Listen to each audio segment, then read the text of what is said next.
Example दिए थे CaCO3 क्या बन रहा है CaO प्लस CO2।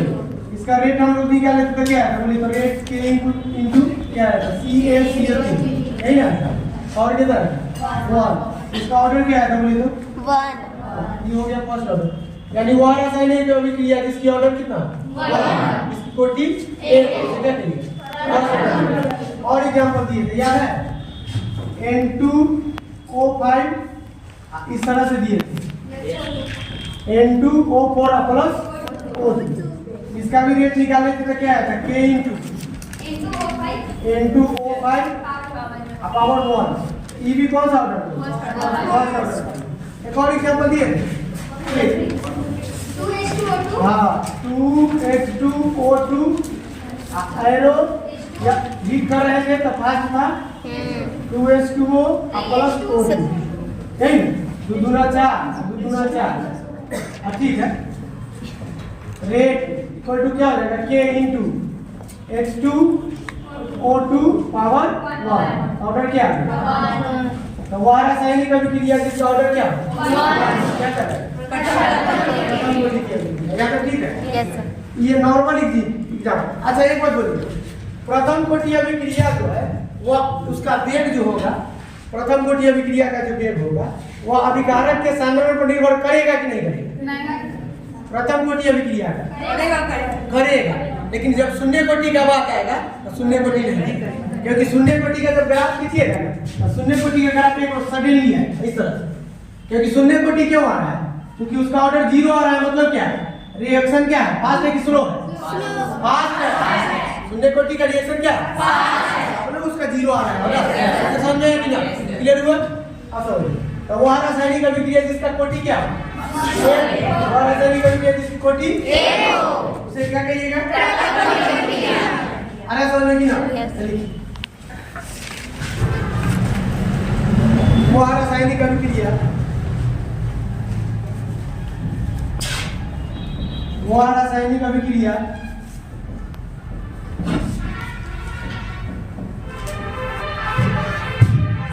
रासायनिक अभिक्रिया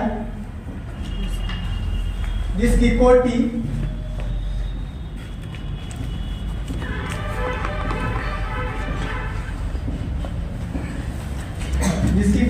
एक हो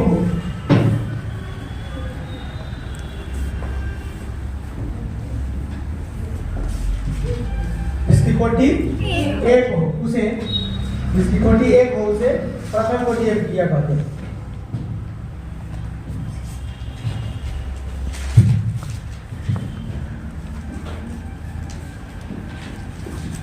हो गया एरोला के लिखिए था एरोला के लिखिए इसका वेग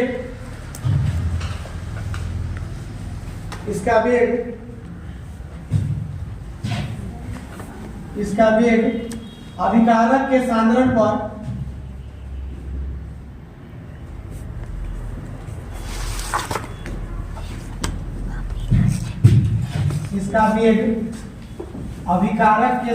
पर निर्भर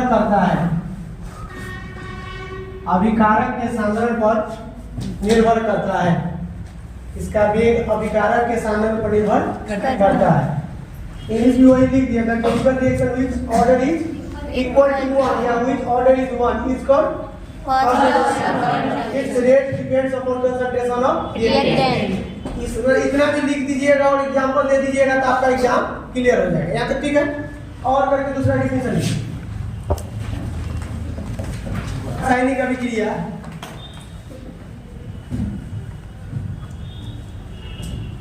वह रासायनिक अभिक्रिया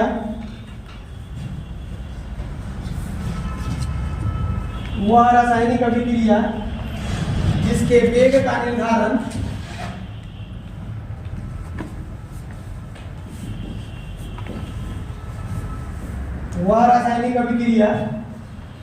वेग का निर्धारण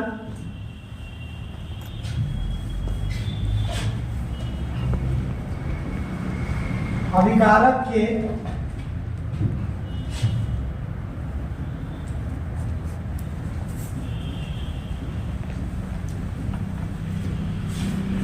अभिकारक के एक पद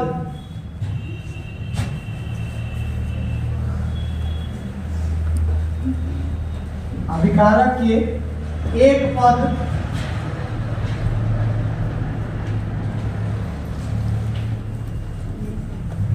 अभिकारक के एक पद सांद्रण के परिवर्तन पर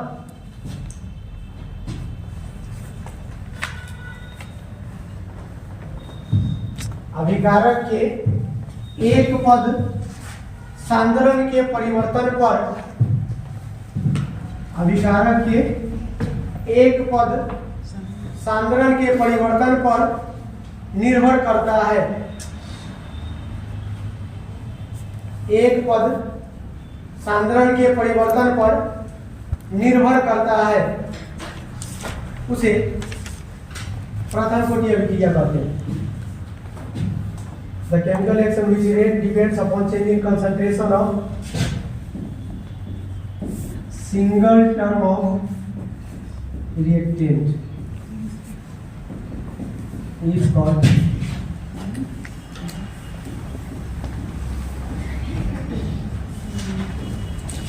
first order of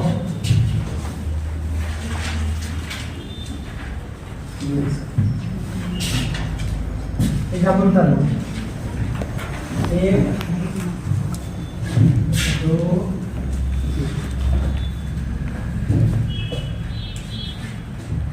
रोक दीजिए। रासायनिक अभिक्रिया जिसके वेग का निर्धारण अभिकारक के कितना पद पर एक पद सांद्रण पर निर्भर करता है, वही कहलाता है क्या आपका प्रथम कोटि अभिक्रिया। और क्वेश्चन क्या पूछता है, ये तो पूछ दिया था, डेफिनेशन में पूछा था, ठीक है, इसको मिटा सकते हैं। अब आप हेडिंग दीजिए प्रथम कोटि अभिक्रिया के वेग स्तर। अच्छा ये क्या है, ये क्या है बोलिए तो, ये क्या है कांस्टेंट। कांस्टेंट किसका कांस्टेंट, वेग कांस्टेंट। अब इसी का फॉर्मूला आप लोगों को निकालना है। तो प्रथम कोटि अभिक्रिया है, प्रथम कोटि की अभिक्रिया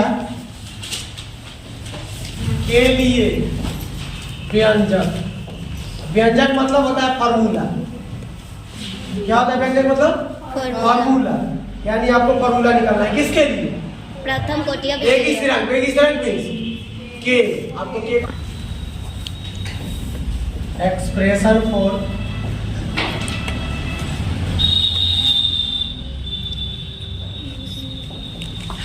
rate constant of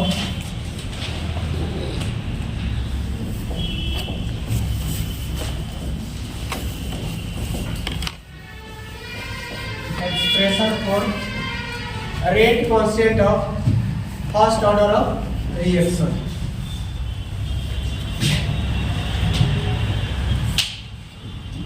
expression for rate constant of first order of reaction।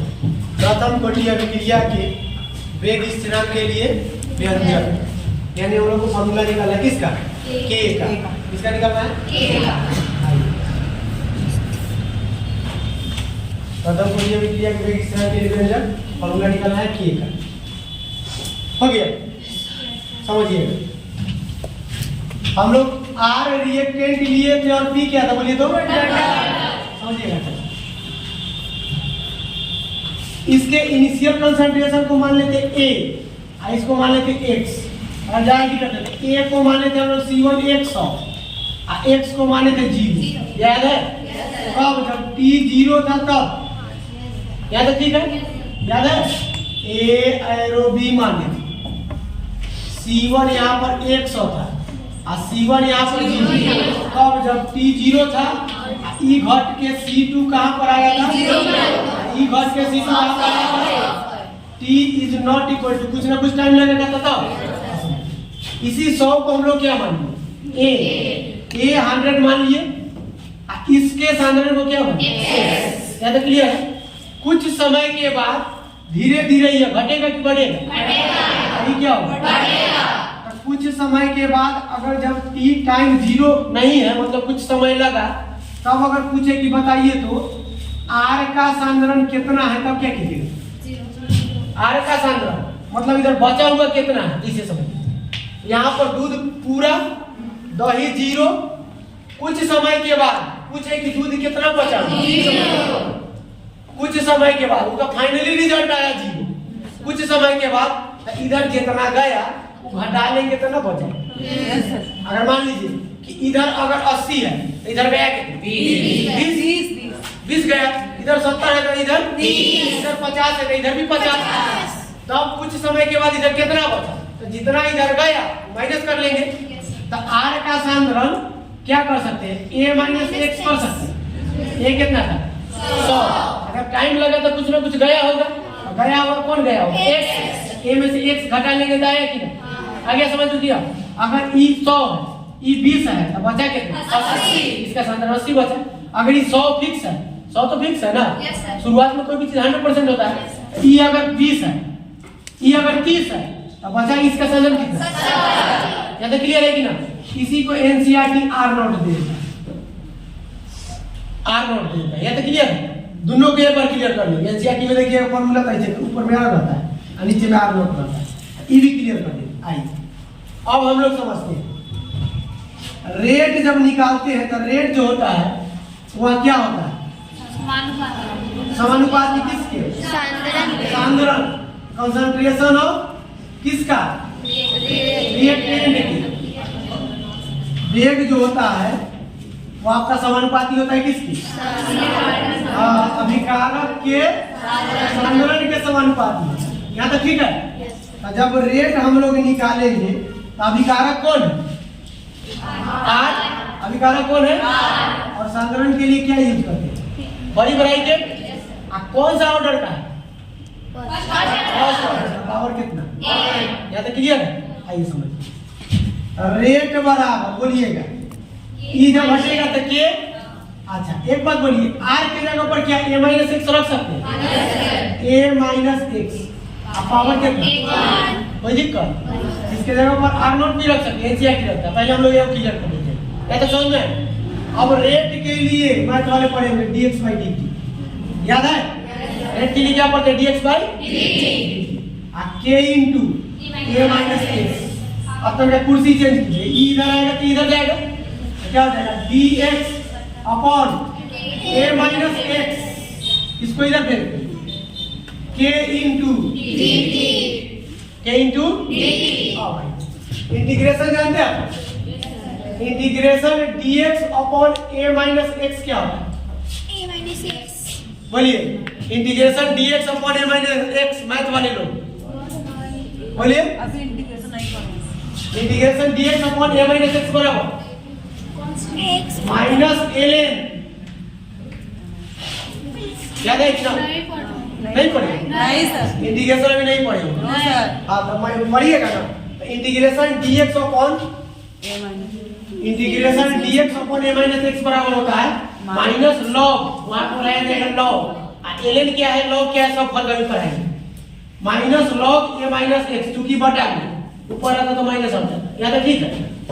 और इंटीग्रेशन d जब हटेगा तो कांस्टेंट आता है, जब इंटीग्रेशन d हटेगा तो कांस्टेंट आके जुड़ जाए। दो बात याद रखिए, integration dx upon a minus x बराबर क्या होगा बोलिए तो minus ln a minus x. Integration d जब हटता है तो कांस्टेंट आके जुड़ता है, कांस्टेंट आके कांस्टेंट को मान लीजिए c, या तो क्लियर। दो बात, जब integration dx upon a minus x का इंटीग्रेशन किया जाता है समाकलन हिंदी होता है, तो क्या हो जाता है minus ln a minus x. Integration d जब हटेगा तो कांस्टेंट आके जुड़ेगा c, क्लियर है कि ना। c कांस्टेंट है, c क्या है, कांस्टेंट, जुड़ रहा है इसलिए प्लस दिया, यहां तक ठीक है। टू इंटीग्रेट, इंटीग्रेशन जब कीजिएगा, इंटीग्रेशन ऊपर में क्या रहेगा dx, नीचे में a माइनस एक्स। अच्छा ये क्या है, कांस्टेंट में इंटीग्रेशन लगता है क्या, कांस्टेंट में इंटीग्रेशन नहीं लगता है, तो क्या हो गया के बाहर, इंटीग्रेशन dt, यहाँ तक ठीक है। हाँ समझिए, इसके जगह पर क्या लिखेंगे minus ln a minus x, यहाँ तक ठीक है। Minus ln a minus x, दो बात खाली याद रखना। इसके जगह पर कांस्टेंट है, ये बाहर है, इसके जगह पर क्या जुड़ेगा प्लस सी, प्लस सी ऐड होगा, ये दोनों भाई क्या चीज में आएगा, गुना में, ये दोनों क्या चीज है? गुना में। इसके जगह पर कौन है किसी KT प्लस C, इसके जगह पर क्या जुड़ेगा? C। ये तो सब गुना में है ना, दोनों आके बैठ गया, C आके कौन से जुड़ गया, क्या तो समझ में आएगी ना? क्लियर हुआ? अब थोड़ा अगला वर्दी कर देते हैं, क्या KT प्लस C बराबर minus ln A minus x लिख सकते हैं? Yes sir. इसको इक्वेशन 1 मान, यहाँ तक ठीक है? कहीं दिक्कत? जब t बराबर 0 तब x का मान क्या था? जब t बराबर 0 है तब दही कितना? 0। x का वैल्यू 0। जब t का मान 0 तो x का मान क्या? 0। हमारे पास क्या फॉर्मूला है?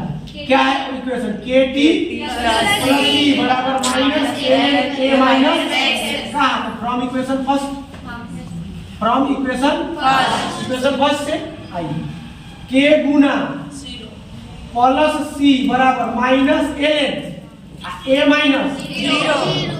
K गुना 0 0 बचा क्या? C बराबर ln A।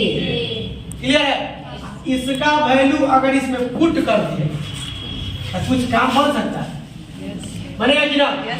तो लिखेंगे क्या? पुटिंग द वैल्यू,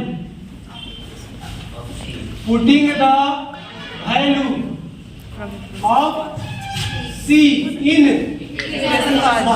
यानी C का मान समीकरण 1 में रखने पर, C का मान समीकरण 1 में रखने, putting the value in equation 1। यहाँ तक ठीक है? आपका इक्वेशन क्या है बोलिए? KT plus C, KT plus C बराबर बोलिए बोलिए KT प्लस C के जगह पर माइनस ln A बराबर माइनस ln A माइनस, इसको तोड़िए, KT माइनस ln A बराबर माइनस ln A माइनस, इसको उधर भेजिएगा तो KT बराबर ln A माइनस से प्लस में चल गया, minus ln A minus x। यहाँ तक ठीक है? यहाँ तक ठीक है? आप समझिए, थोड़ा यहाँ ध्यान दीजिए, log m के पावर n क्या था? m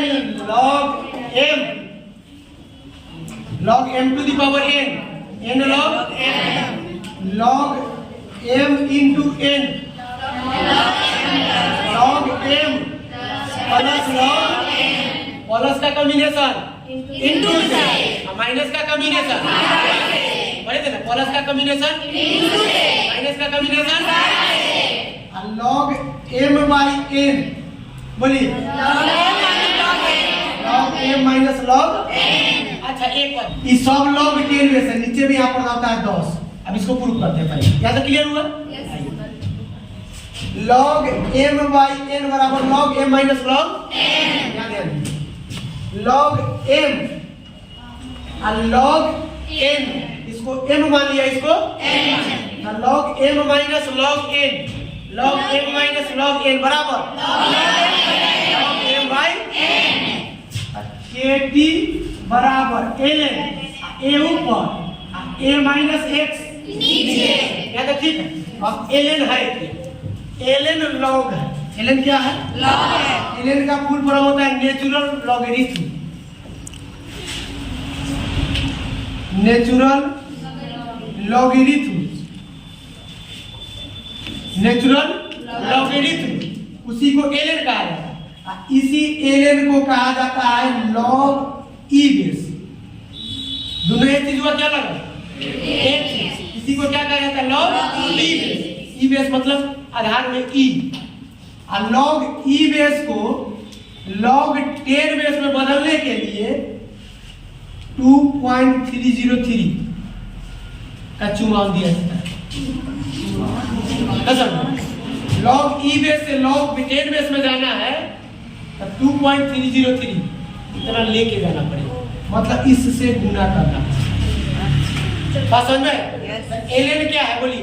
log e बेस की 10 बेस, e बेस से 10 बेस जाने के लिए 2.3 मल्टीप्लाई करना पड़ता है। या तो समझ में? अब आइए बोलिए के टी बराबर ln की जगह पर log e बेस ना, log e base a upon के टी बराबर log e बेस को 10 बेस में बदलने के लिए 2.3 log 10 base a upon formula आपका आ गया। निकलना क्या है के की टी के बराबर बोलिए 2.303 upon T log a upon base में क्या रहेगा बेस में के लिखिए ना लिखिए बेस में ही के लिखा जाता है। या तो समझ में a माइनस एक्स को क्या माना था इस इनिशियल कंसंट्रेशन को मान लेता है r। क्या मान लेता है एनसीईआरटी के अकॉर्डिंग क्या फॉर्मूला हो जाएगा k बराबर 2.303 अपॉन t और log का log ऊपर में r और नीचे में r नॉट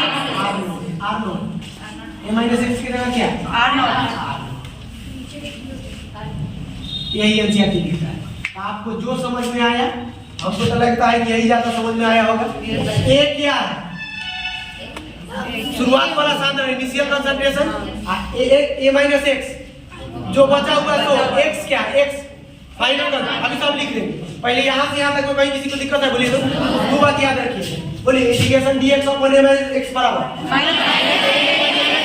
अब इंटीग्रेशन d हटेगा तो क्या कितना कांस्टेंट c आके जुड़ेगा। या तो ठीक है नेचुरल ln मतलब